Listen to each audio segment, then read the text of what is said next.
Have you heard about the story of a fighter jet that failed? The owners of the jet tried different consultants, experts, technicians, but none of them could figure out what the problem was. Then they came across an old man who has been fixing jets since ages. The old man arrived with a large bag of tools and instantly got down to work. He inspected the jet from top to bottom. While he was inspecting, one of the owners was right there looking and hoping that the old man would have a solution to their problem. After inspecting the engine for over 2 hours, the old man changed a few nuts and bolts here and there and took out his small hammer from his bag and gently tapped onto something, and instantly the engine lurched to life. He turned around and announced, "The flight is ready to take off." A week later, the owner of the jet received a bill of 1 lakh rupees from the old man. The owner was surprised of the amount of work that the old man did and the charges that he was charging for. So he asked for an itemized bill from the old man. So the old man replied with a detailed bill which stated 100 rupees for the nuts and bolts, 99,900 rupees for knowing where to tap. We often talk about the skills that are necessary to succeed in life, like motivation, initiation, patience, innovation. The likes of Dr. Abdul Kalam, Bill Gates, Warren Buffett, Mother Teresa, Mahatma Gandhi had all these skills. But so did Adolf Hitler, Saddam Hussein, Osama bin Laden had these skills too. The difference here was in the direction in which they used these skills. A person with strong programming skills can turn out to be an ethical hacker or Narayan Murthy or a scamster. In the same way, a person with sharp shooting skills can turn out to be a soldier or Abhinav Bindra or an assassin. The difference is in where they are putting the skill to use.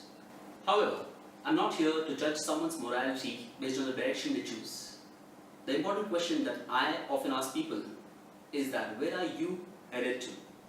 In your relationships, in your career, in the journey of your life? And most of the answers reminded me of a few words by Benjamin Franklin, who said, "Some people die at the age of 25, but aren't buried till the age of 75. The reason I say this is because most of our lives are simply wasted living a life without direction or merely following the status quo, like a flight without a compass.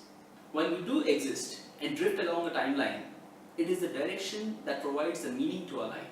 But the irony of our lives is that mornings turn into nights, Friday nights turn into Monday blues, months move from salary credited to waiting for the next month's salary to be credited. Years pass by waiting for the appraisals and the switches to the retirement functions. But always remember, the direction that you're headed towards is far more important than the distance that you run. And if you're unclear about the direction that you're running in, don't worry. Nobody's born with a destination in mind. A lot of our life is merely exploratory, wherein we never know at what point in time we find a destination that we were aspiring for through the journey that we are embarking on. But if you expect to find your direction by sitting in an armchair with your eyes closed, mind shut, and your heart filled with doubt, you're never going to find it. Imagine this. You are new to a city and wish to explore the city and know it better. What would you do? I would say, be slow if you may.